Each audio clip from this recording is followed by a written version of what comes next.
We are inching closer to not just regular season week 1, but preseason week 1. We are now just 3 days away from the Bengals beginning their preseason against the Tampa Bay Buccaneers right here at Paycor Stadium. Starters are expected to play at least a few snaps on Saturday night, and the offense is looking for some explosive plays, which they lacked in 2023.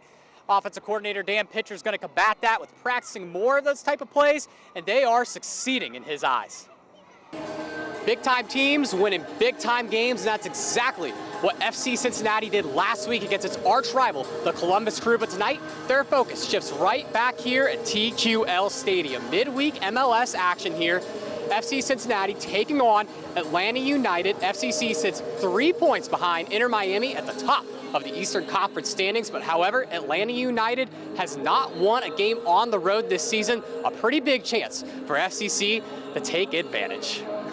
Thanks, Shane. Happening today, Max Football Media Day, which can only mean one thing. Football season is right around the corner. And what better place for Ohio football to celebrate it at than at the Pro Football Hall of Fame in Canton, Ohio?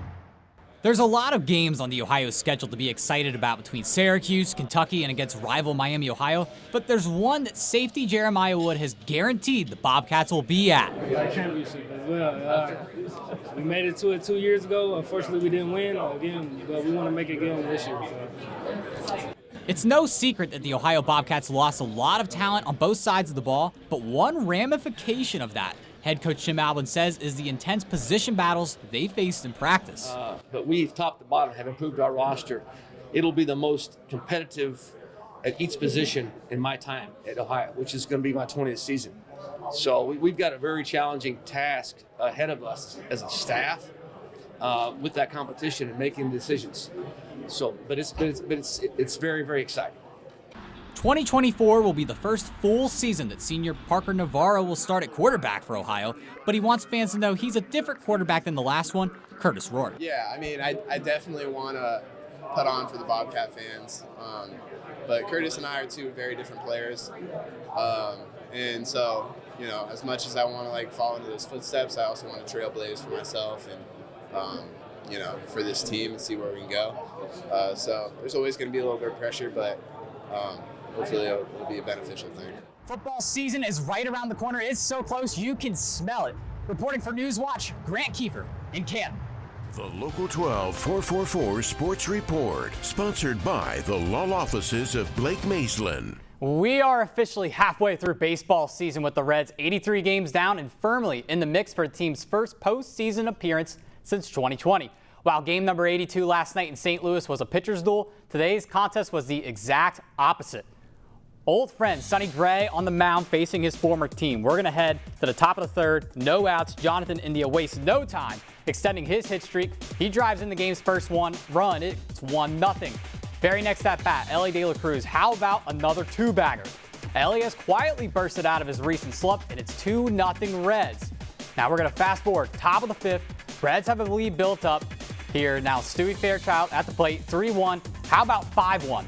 2 RBI single. Stewie Fairchild, been a nice surprise for the Reds this year. Now 2 at-bats later, Austin Wynns making a case to stay up in the bigs.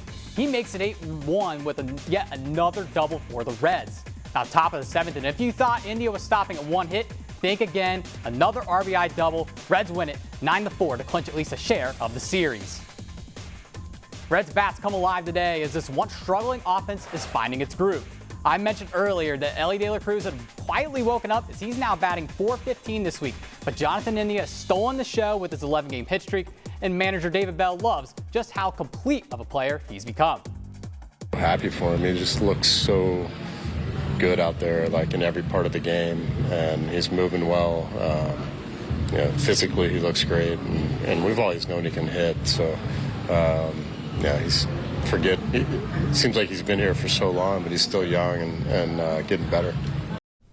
Not too early to start thinking about October baseball, and it's clearly on the mind of the entire National League. Winning against St. Louis is key as they hold the final wildcard spot and sit a game ahead of the red-hot New York Mets, with Cincinnati firmly in the mix. While Kenny Chesney rocks FC Cincinnati's home of TQL Stadium tonight, the Orange and Blue are down in the Lone Star State looking for 3 points against FC Dallas. Dallas has been struggling all season, and their main problem has been scoring goals. That's good news for FC Cincinnati with the recent injuries of Nick Hagelin and Matt Miazga, but head coach Pat Noonan would still like to see his defense take a step forward. Obviously, on the defensive side of the ball, there's been some struggle. I don't think there's any denying that. So we're trying to find solutions to be better defensively and continue to attack in a good way, which I think that part of our last month or two has been pretty solid. Now, coming into the night, this has become a familiar sight for FC Cincinnati, being within striking distance of Inter Miami at the top of the table. However, with Messi and Luis Suarez playing in Copa America still, the time is now to make a move for the MLS Supporters Shield.